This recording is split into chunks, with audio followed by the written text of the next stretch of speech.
IELTS speaking. তো মুখ দিয়ে কথা বের হয় না, জড়তা, ভয়, আত্মবিশ্বাস নেই, কথা বলতে গেলে গলার আওয়াজ কাঁপে। তো অনেক সময় মুখ দিয়ে কথাই বের হয় না, মনে হয় যে গলা কেউ চেপে ধরে রাখছে। এই জায়গাতে যদি আপনি থেকে থাকেন তাহলে আজকের এই লেসন শুধুমাত্র এবং শুধুমাত্র আপনার জন্য। Before that, welcome to our channel IELTS Care, one of the best platform in Bangladesh for IELTS preparation. We are trying to make your IELTS journey easy. Learn IELTS with fun. That is our motto and we are following that. আপনি যদি 24/7 আমাদের সাথে connected থেকে IELTS preparation নিতে চান, please like our Facebook page and join our Facebook group. সেগুলো link video ডেসক্রিপশনে দেওয়া আছে। আর আপনি যদি IELTS মক টেস্ট দিয়ে নিজেকে যাচাই করতে চান, আপনি কেন আছেন, কোথায় আছেন, কিভাবে আছেন এবং কিভাবে ইমপ্রুভ করা যায়, ক্যান কন্ট্যাক্ট উইথ আস। আমাদের সাথে কন্ট্যাক্টের ডিটেইলস আপনি কমেন্টে পিন করা অবস্থায় পেয়ে যাবেন। তো এবার চলে আসি আমাদের মূল আলোচনায়, সেটা হচ্ছে ইংরেজি মুখ দিয়ে বেরোয় না। তো চলুন আপনাদের যে কম্পিউটার স্ক্রিন এবং টোটাল জিনিসগুলো দেখিয়ে নিয়ে আসি।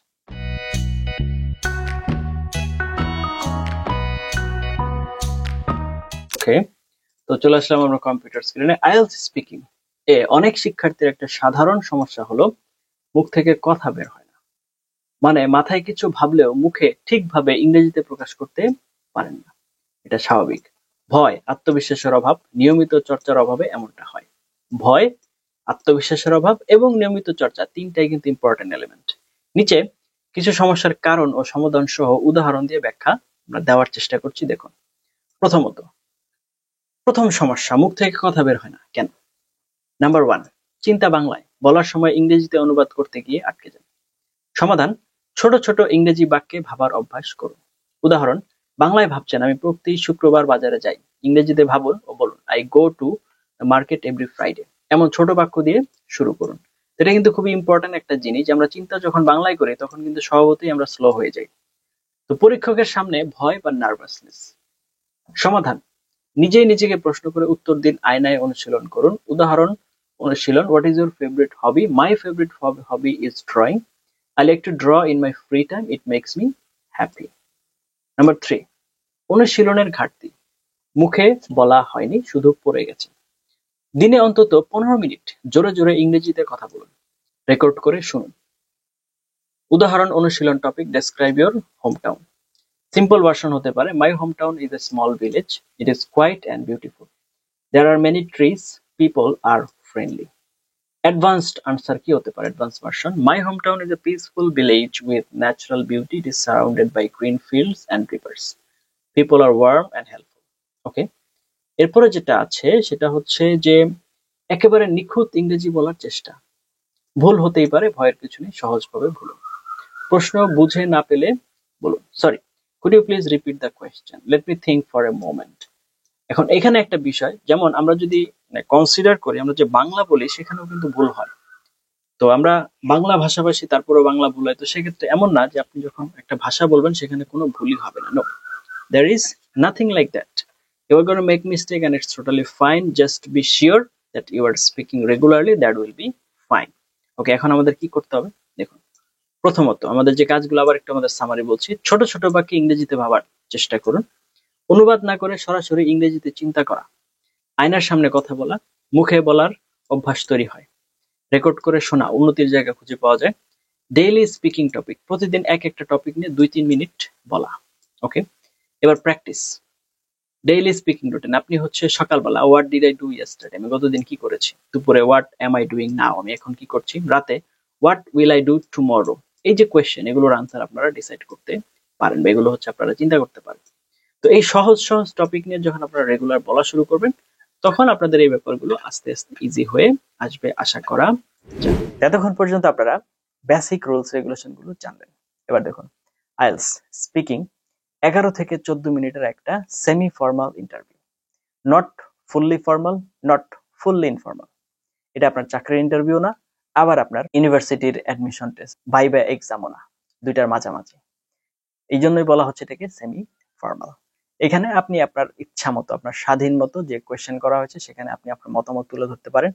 এবং সবার আগে আপনাকে এই জায়গাতে আসতে হবে যে English is not your knowledge test on any specific subject.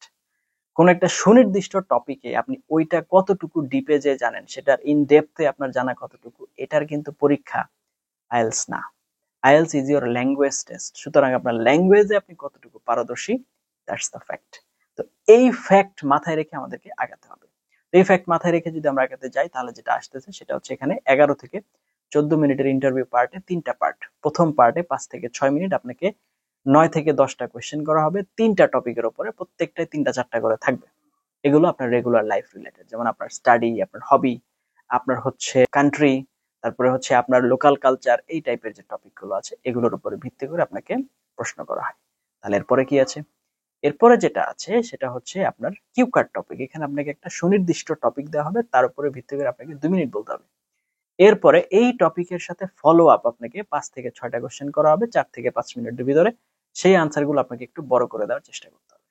এখন আপনাকে কি করতে হবে? আপনি আমাদের আইএলস কেয়ার চ্যানেলের যে আইএলস স্পিকিং এর যে প্লেলিস্ট আছে সেখানে যাবেন, পার্ট 1, পার্ট 2, পার্ট 3 সবগুলোর জন্য আলাদা আলাদা লেসন আছে।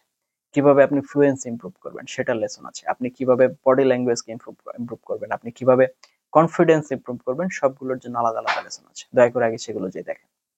সেগুলো যদি আপনি সম্পূর্ণ সার্কেল কমপ্লিট না করেন তাহলে এই লেসন দেখা আপনার খুব বেশি ইফেক্টিভ হবে না। আপনি নাই দেখতে পারেন, ইটস আপ টু ইউ, কিন্তু যদি আপনি আপনার নিজের ইমপ্রুভমেন্ট চান তাহলে দেখা উচিত। Now it's up to you, আপনি বুদ্ধিমান মানুষ, এখন আপনি চিন্তা করে দেখেন। এবার আসি, এরপর একটা কথা আছে, practice makes a man perfect. তো গাইতে গাইতে গায়ন হয়, রাইট? এরকম একটা কথা আছে। সুতরাং আপনাকে কি করতে হবে? চর্চা করতে হবে। তো দেখুন, যে প্রতিদিন 100 কোয়েশ্চেন আনসার চর্চা করে আর আমি আপনি একটাও চর্চা করি না, তাহলে আমি তার সাথে কখনোই পারবো না, রাইট? এখন দেখুন, ব্যাপারটা হচ্ছে এরকম, ঘটনা যেটা হওয়ার কথা আমরা করি তার উল্টা। যে ভালো পারে সে ভালো পারে, এই জন্য সে হচ্ছে আরো বেশি করে পড়ে। যে দুর্বল সে পড়ে না। কিন্তু হওয়ার কথা ছিল কি, যে ভালো পারে সে কম পড়লেও চলবে, কিন্তু যে পারে না তার তো বেশি বেশি পড়া উচিত। কিন্তু ঘটনা ঘটে উল্টা, যে পারে সে আরো পড়ে, আর যে পারে না সে কিছুই পড়ে না।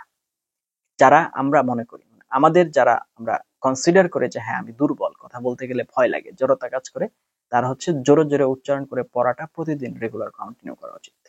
কমপক্ষে আপনার হচ্ছে 1 ঘন্টা থেকে 2 ঘন্টা জোরে জোরে উচ্চারণ করে আপনি ইংরেজি পড়বেন। কম বেশি যাই পারেন পড়েন, কম বেশি যাই পারেন পড়েন, কম বেশি যাই পারেন পড়েন, জোরে জোরে উচ্চারণ করে আপনি ইংরেজি রিডিং পড়েন। যেটা আটকে যান সেটা গুগল থেকে দেখে তারপরে আবার পড়েন পড়েন। এতে কি হবে? আপনার প্রনাউন্সিয়েশন ঠিক হবে।